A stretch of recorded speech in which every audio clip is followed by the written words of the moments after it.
Good afternoon, everyone. Thank you for joining us for the latest edition of Inside Immigration webinar.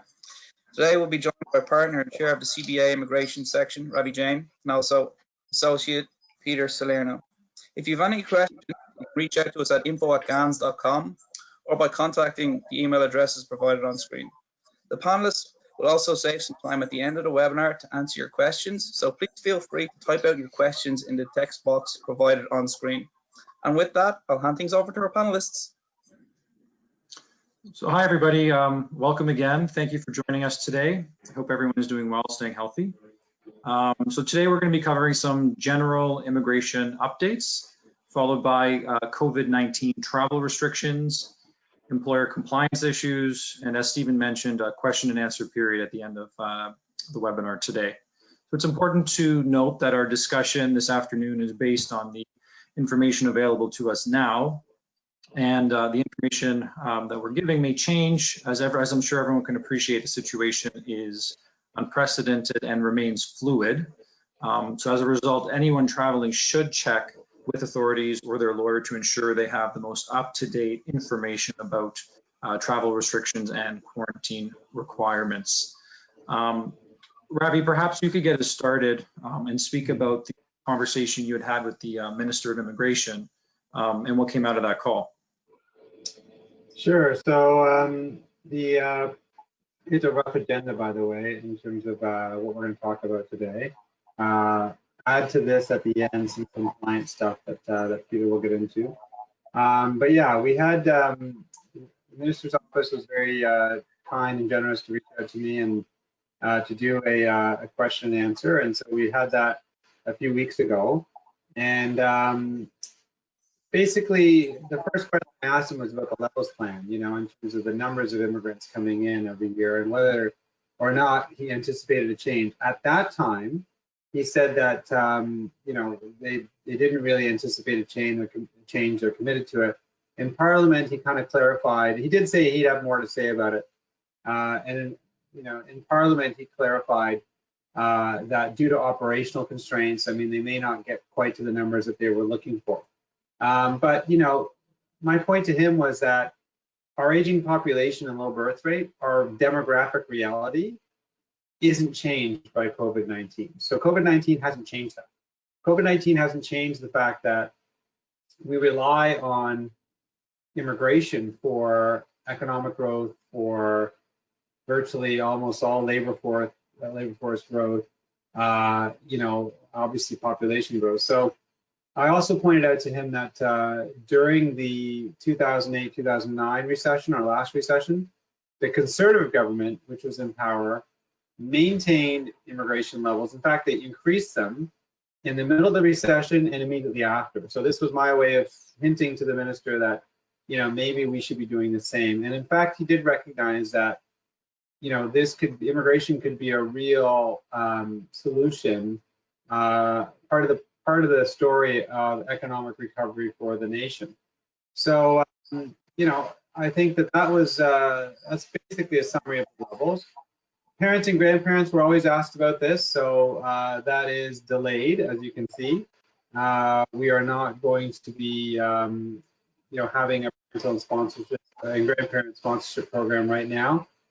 Maybe make the most sense, I guess they think, to bring in older folks. But, you know, we haven't seen a tremendous pressure on our healthcare system in a way that we were worried we might see, and so maybe they can revisit that. But nothing, I wouldn't bank on anything in the next few months. Okay, so now we're going to talk about. So I'll talk about students. You know, there's a couple innovations here. We've got, you know, the innovation where they may study online up to half the time outside of Canada and still get the very coveted work permit that you get at the end, the postgraduate open work permit. So that's a good innovation. Also, certain students may continue to work full-time, well, may work full-time actually beyond the 20 hours, even, you know, while the classes are in session online, if they're assisting with essential services like healthcare, critical infrastructure, the food supply, safeguarding that, etc. Now, I think, Peter, you want to talk about becoming a permanent resident by email, which was a great innovation that we lobbied for, and they came down with it.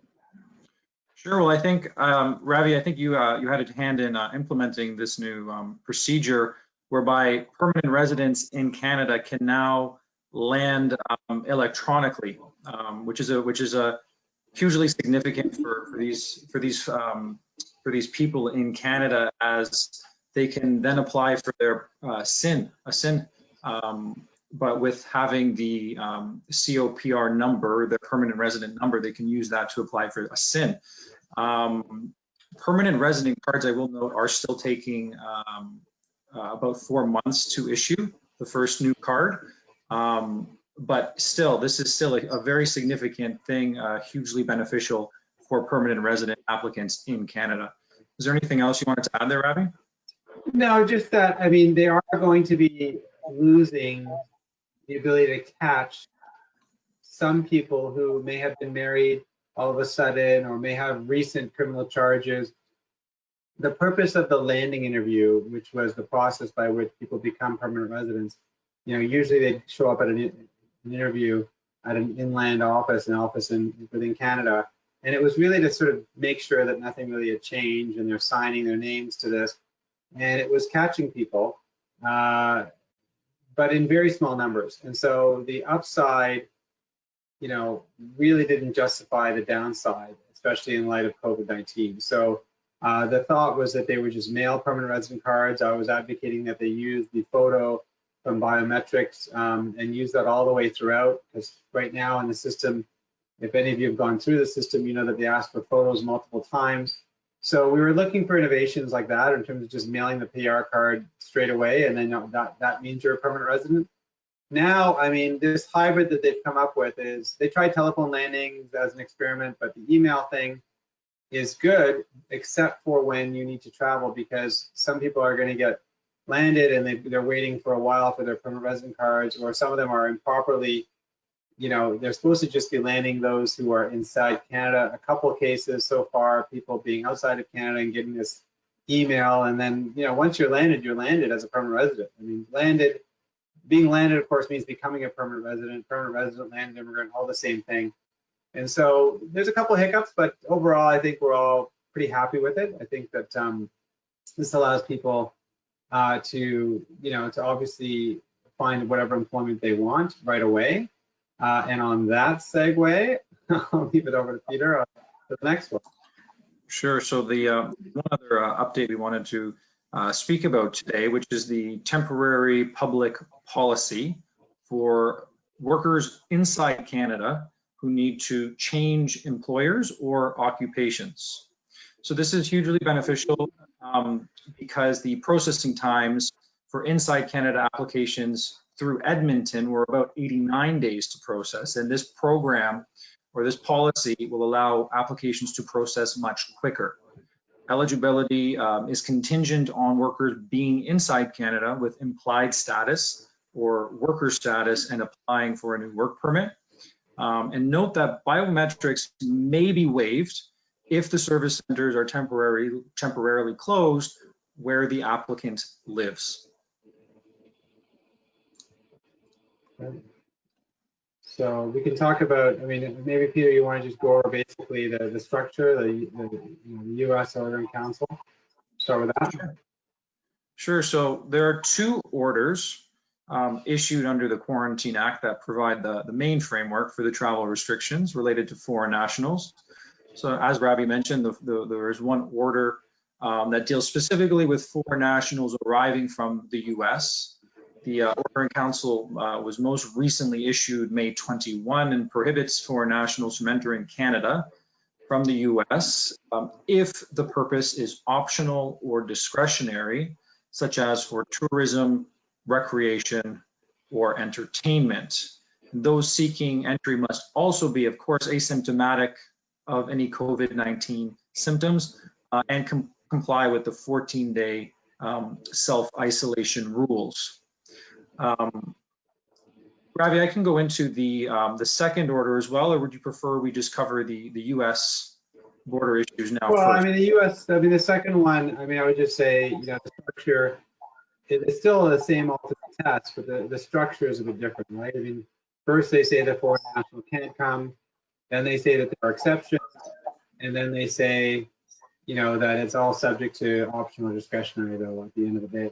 So just because you see yourself on this list, like if you have a work permit or work permit approval, or, you know, you're dependent and you've got a letter, or you know, if you're a young child or your spouse or common partner has a work permit or study permit, if you're a student who was issued one before March 18, if you're ready to be landed as a permanent resident and your approval is before March 18, or if you're coming in the national interest, all these things are all subject at the end of the day to optional or discretionary. So that's it's just the structure is a bit different. But the test at the end of the day is, you know, but I think you know, it's useful to know, like having the examples that they have, and this was not an exhaustive list, it's useful to show that, you know, they were putting particular importance on these categories. And so sometimes you can even use those categories for the US, which doesn't have any examples. But just to show that, look, these folks were, you know, singled out. So I guess the interplay is up to me now. So, you know, the CB, well, normally the Canada Border Services Agency, I'll call the CBSA, is supposed to be interpreting IRPA, which is the Immigration and Refugee Protection Act, which is our immigration legislation. But when it comes to COVID-19 and the orders in council that we just talked about, here we have a situation where the Canada Border Services Agency is interpreting the orders in council, which are made pursuant to the Quarantine Act, which is, you know, which are laws that are not passed in Parliament, but that are passed by Cabinet, and they have the same force as a regular law passed by Parliament, same force and effect. So now, you know, it's almost like CBSA can bypass immigration because they're not dealing with immigration's legislation. So it's just important to understand that just because immigration, well, first of all, that they may not even be making a determination about, you know, whether you're eligible for a work permit, whether you should be admitted while you're waiting out a spousal sponsorship, whether you have ties to your home country. Those are all immigration criteria, but this is really something separate about is the purpose of your trip optional or discretionary. So you may have a work permit, you may have a job, but if no one's showing up at work and you can be doing your work remotely, then maybe they're not going to let you in, and that's going to be pursuant to their powers under the Quarantine Act. So nothing to do with immigration legislation. So I think that's just an important distinction to make. You know, there's been a lot of stories about some issues at the border, some press on this, you know, husbands and wives being separated, husbands coming in to witness the birth of their child for the first time, they're being told, no, you can't come in. There have been talk of essential and non-essential, and, you know, that has evolved over time where, you know, I've been trying to get them to use the word optional or discretionary because that's what we saw is in the laws that we just talked about. Essential is what they have been invoking, but essential, if you think about it, it seems to carry a heavier burden on folks to meet. And that's why I've been really working hard on trying to get them to not use that word because I don't want them to have that word and its meaning in their head as they're doing assessments. And here we have some more, you know, again, someone complaining that it's stronger language in the federal government, which refers only to optional discretionary, not essential. There was a piece I did for Law Times where, you know, I talked about the confusion, you know, for many, many weeks that lawyers had because, you know, there wasn't the clarity. And we just wanted to know the rules. And then I discovered by happenstance when I was talking to a CBSA policy analyst in Ottawa, and I said, it's almost like there's, you know, this guidance that I'm not aware of. And he said, oh, let me just see if I can disclose that to you. And then I said, oh my gosh, this guy is saying there is guidance. And so that's ever since then, for the last many weeks, I've been trying to get that guidance disclosed. And it was finally disclosed because our firm and another firm did a a judicial review in federal court, and we asked that it be disclosed to us because it's kind of hard for a judge to assess the fairness of a decision if we don't even know, and the judge doesn't even know what the criteria is upon which that decision was made. So we got that disclosure, and we got the internal guidance, and we released it to lawyers across the country, and we have been studying it. And you know, I have to say, even that has not been as fulsome as I think I would have liked. You know, they talk about, and we can get into sort of examples, you know, foreign national family members or permanent residents. So can they come in or not? Well, initially we thought for sure, because right in the ordering council, both ordering councils, by the way, in their initial version, talked about reuniting with family members, you know, Canadian citizen permanent resident family members, and they had a broader definition. So even parents were included in that when they aren't normal. And so it seemed clear that they should all be fine. But then we started hearing these stories, and we realized that, you know, if you're coming up, and this is where, again, you know, advocacy really matters. I mean, you know, having proper documentation. You know, I can tell you I've been very successful, you know, with getting people in, whether it's, you know, family relationships or work permits or whatever. And it's because, you know, the packages we're preparing document the law, but then also have supporting evidence, which is what people often forget, is that you can't just show up and say, you know, expect to get in. You have to, the burden is on you as the applicant to really show that your purpose of entering is not optional discretion. So for instance, you know, if a spouse is trying to join, it's a good idea to try to file a spousal sponsorship. I was told yesterday by some very top officials at the airports and tunnels and bridges that that's not necessarily critical, but I still think if we can get that in, it's better. But we really have to show that they intend to reside permanently, and that this is not just about riding out COVID-19 because you don't want to be in New York or LA, or you don't want to be in the UK or any particular hotspot. It has to be more about, you know, I intend to really reside in Canada permanently. I filed this application for immigration, or I'm in the process of filing it. You know, I have cut my ties back to the home country. I've sold property. I no longer work, you know, in the country I'm coming from.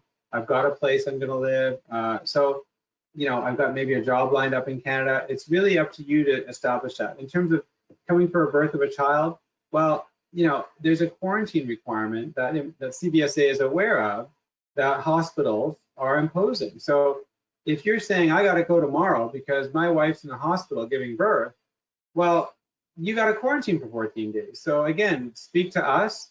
We will guide you on what an appropriate strategy will be. Maybe you didn't know that the hospital may not let you in. We'll say, can you check with the hospital? And maybe, you know, women these days are off in the hospital for only a couple of days. So maybe the plan will be for you to quarantine for 14 days and then assist. You know, going to a funeral, dealing with an estate. I mean, frankly, you know, there was a big outbreak of COVID in a funeral home out east in Canada. And so maybe that's not the best reason to be coming in, although obviously we're sympathetic with people wanting to grieve, but if it's just about settling an estate, maybe that can be done remotely. You know, there's issues with significant others, like if your children need to come in because, you know, schools are closed and your spouse or common law partner needs to care for them, then that's a good reason, and the guidance talks about that. So we would point to where the guidance says things that are in your favor, and prepare that supporting evidence. Foreign workers is a totally different ballgame. You know, if you're coming from the US, the recent guidance, which I'm very proud of because I've been pushing for this for so long, is that a regular work permit is okay. So in other words, you know, before there was this thought process that if you're coming from the US or coming from anywhere, if you're, you know, not coming to work in an area that is about fighting COVID-19 as a researcher or healthcare worker, not about critical infrastructure, not about safeguarding the food supply, then you're not going to get in. And I think that that is still true if you're coming from overseas, because it's not that they're saying that those work permits shouldn't be issued if it's a regular work permit, because they've been clear that regular work permits should be issued. But what they're saying is that due to operational capacity, they just can't get to them. They just aren't able to process those because they're dealing with all the emergencies right now. So practically speaking, if you're coming from a non-US country, I think it could be an issue. But if you are, a person who's needing to come in for a critical reason, then I would say reach out to us. We have an ability to get it to the officer's attention, get them to process it quicker, and then again, prepare you for the port of entry, which is a whole different story, because at the port of entry, just because you have an approval from the visa office doesn't mean they're going to let you in, because again, you have to show that this can't be done remotely, and all these other, that the job still exists. And if you come to the border with nothing and not the kind of evidence that will prepare for you, you could be in trouble after a long flight. From the US, I have been told regular work permits are fine, and I have had some recent approvals, so I'm happy about that. But be wary of hopping on a plane. We've had someone who insisted on, trying to fly in, and they were turned away because the CBSA liaison officer who was contacted by the airline said, don't let them board. Even though they haven't looked at anything, they haven't looked at your package, they don't know what kind of work permit you're applying for. So safer at this point to drive across. And again, this makes no sense because you can just cancel your flight, take a domestic flight to Buffalo or some border town and drive across, and they can't stop you from applying, when you're at the port of entry. So I don't know why they're blocking flights, but I'm working on that as well. In terms of this reuniting thing, what I'm trying to signal here is that if you are coming on a work permit and your spouse has an open work permit or a study permit, then theoretically they can get around the rules of sort of preventing you from potentially getting on the flight, or at least not having the right documentation to show that you're able to travel. Because again, there's another thing we didn't talk about yet, which is the Ministerial Instruction, which is another law. And that law came out saying that if you're coming from a non-US country, you have to apply for a work permit in advance or get a work permit approval in advance. And for folks that don't need work permits, that are nevertheless able to work as sort of business visitors, so in visitor status, able to perform work functions because the Act allows for that, we have an ability to bring that to their attention to get the special approval to come. But I guess the point I'm trying to make on this slide is that, the Order in Council needs to be updated. So the next version of it needs to take out the word reuniting.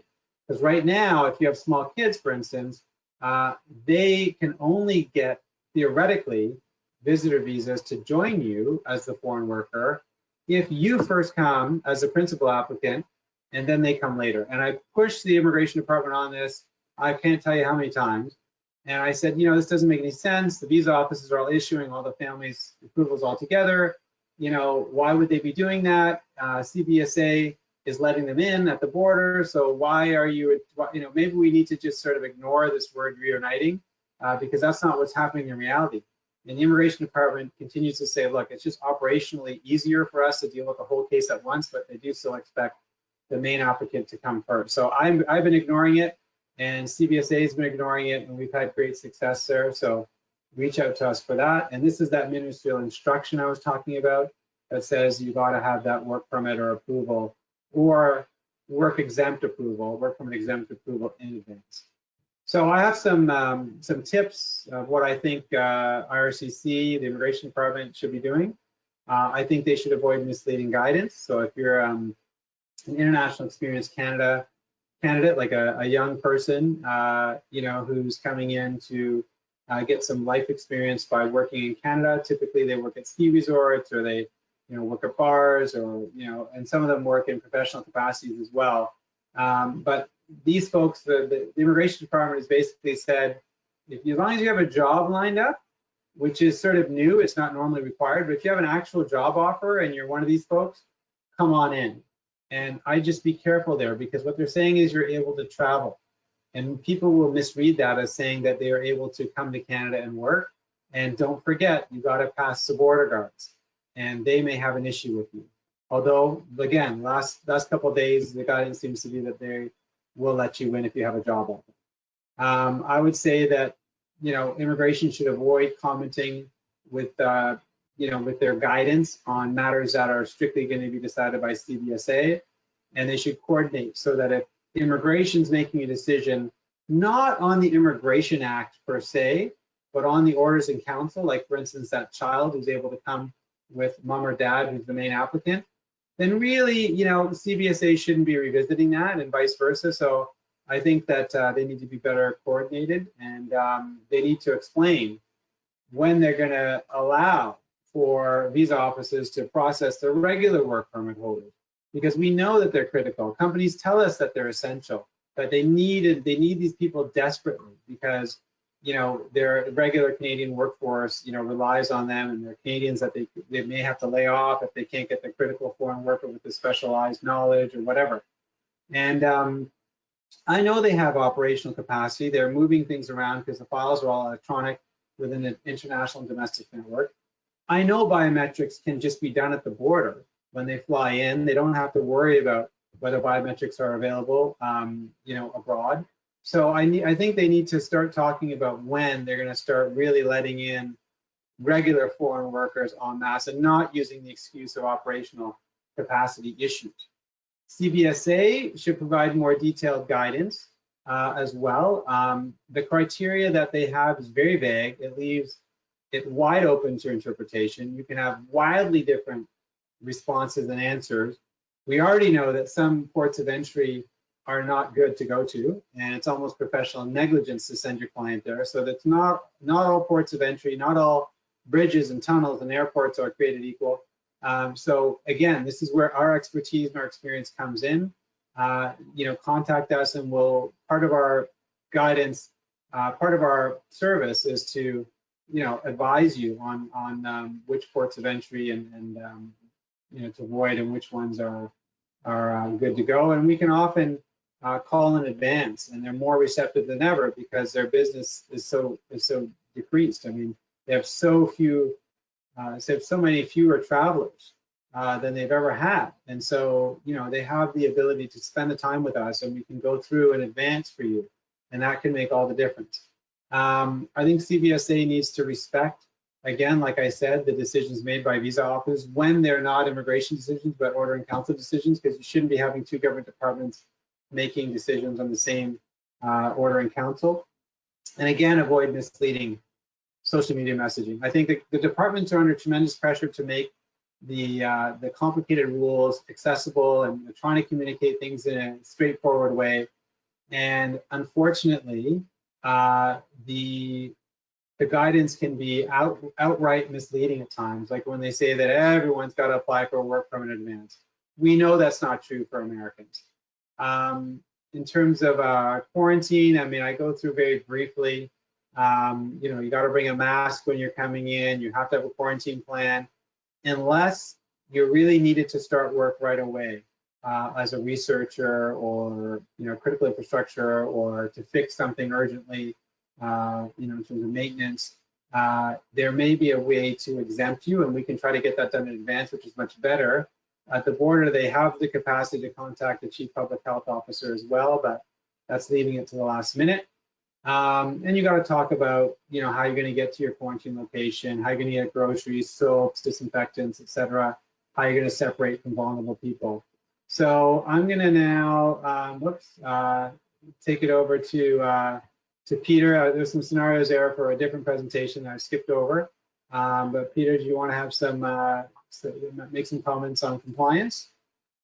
Sure. So just being mindful of the time as well. We want to leave some time for questions. I'll just go through the compliance issues really quickly, just the framework. So the government has introduced new rules for employers who have hired or plan to bring in temporary foreign workers while the travel restrictions apply during the quarantine time. Generally, all employers are subject to the employer compliance regime who have obtained an LMIA on behalf of a foreign national or submitted an offer of employment. The work permit is LMIA exempt. If the temporary foreign worker holds the employer-specific work permit, their employer may be inspected to ensure the temporary worker is being provided the same employment conditions listed in the LMIA or the offer. In light of the COVID-19 pandemic, there are additional rules, such as if a temporary worker is entering Canada, the employer cannot do anything to prevent the worker from complying with their 14-day self-isolation period. And moreover, the employer must provide the worker with their normal compensation during this 14-day period. Just lastly, really quick, the employer would be well advised to keep copies of the compensation being provided to workers for that 14-day period, as well as after for up to 6 years, as that is the time period in which inspections can take place. Employer compliance during this pandemic could be a real issue for employers, as we have already seen some go through the inspection process. Ravi, if there's anything else you'd like to add about the compliance. No, let's go to questions. I think that's fair. I think we don't want to. I mean, and feel free to write in. I mean, Peter can read the questions while I'm answering, and vice versa. So the first question was about working holiday.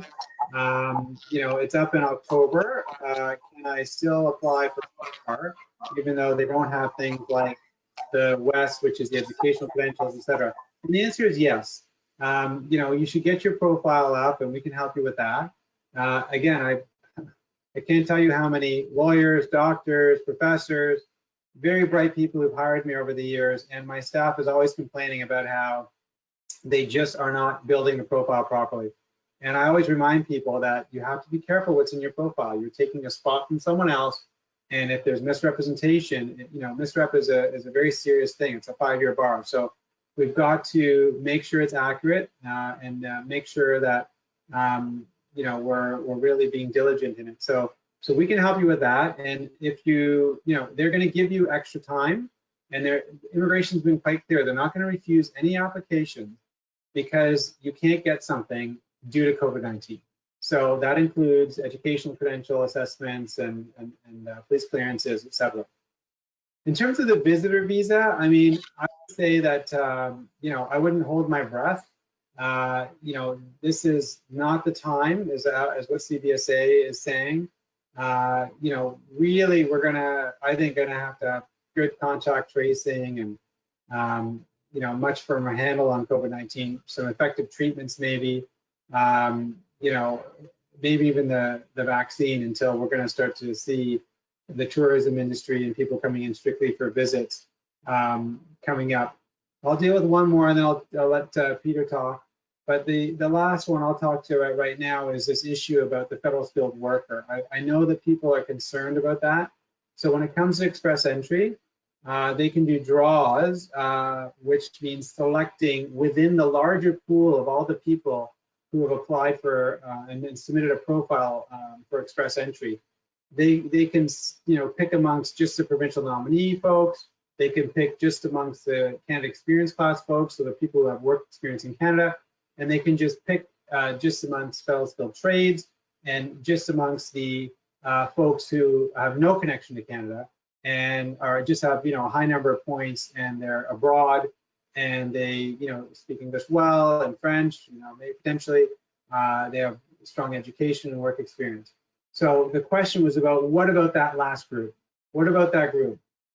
And I can tell you that I brought that to the attention of immigration, and I said, look, you're picking only the ones who are in Canada, the ones who have the Canadian work experience who are here, and only the ones who are here because they're being nominated by a provincial nominee program.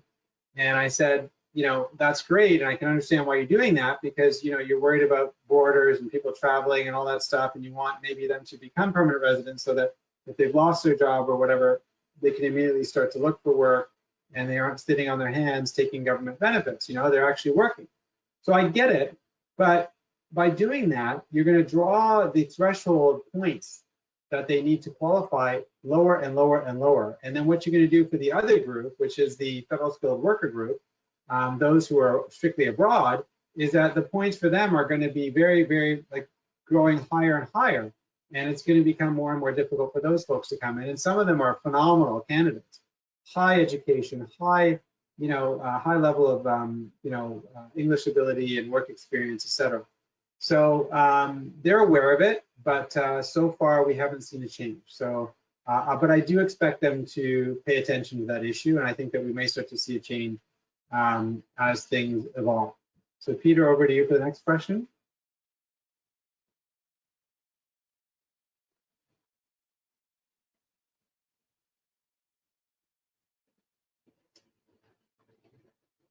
I think it's more about, you know, when are they going to let foreign, CBSA, when will they let foreign workers in?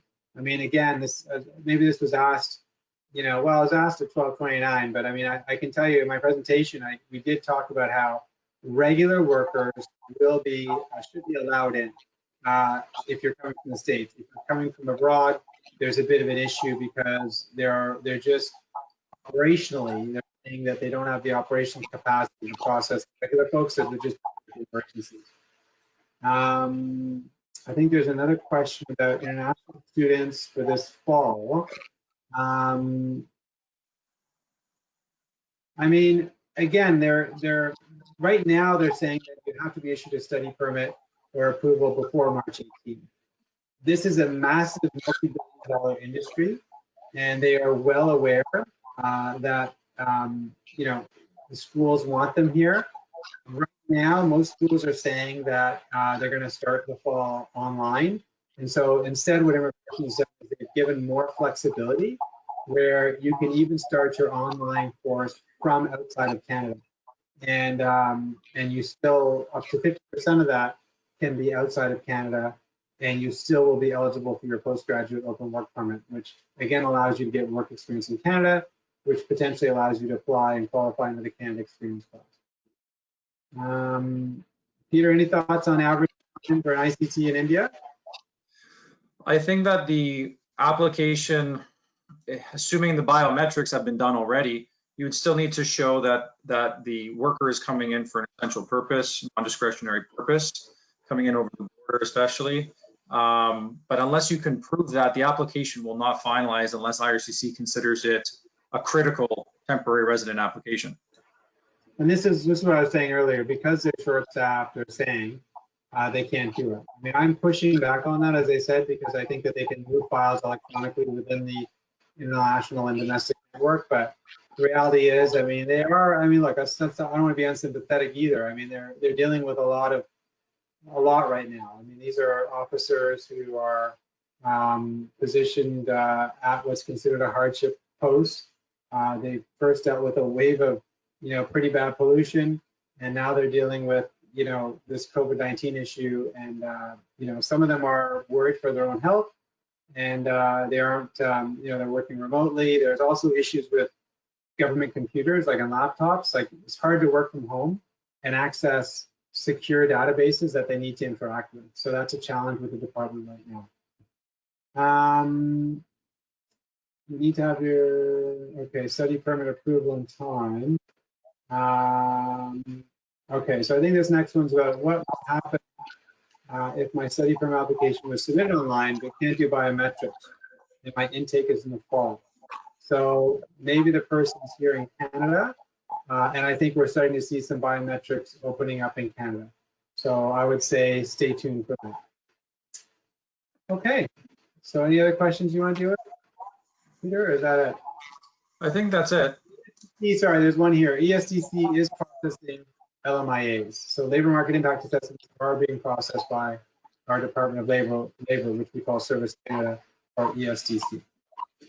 I mean, any further questions? I would just say, you know, and these are my final thoughts, beware of direct facts. So if you're, don't keep trying and trying and trying with the same evidence if you're coming from the States and applying for a work permit. Again, reach out to us, it's very important. You could get an exclusion order, which would be horrible.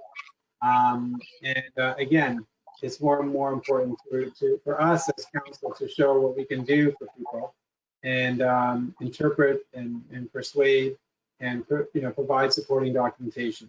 So you can contact Peter as well. It's peter@gans.com. I'm sort of working, as you can probably tell, off another presentation, but I just thought it might be helpful to have some text in the background.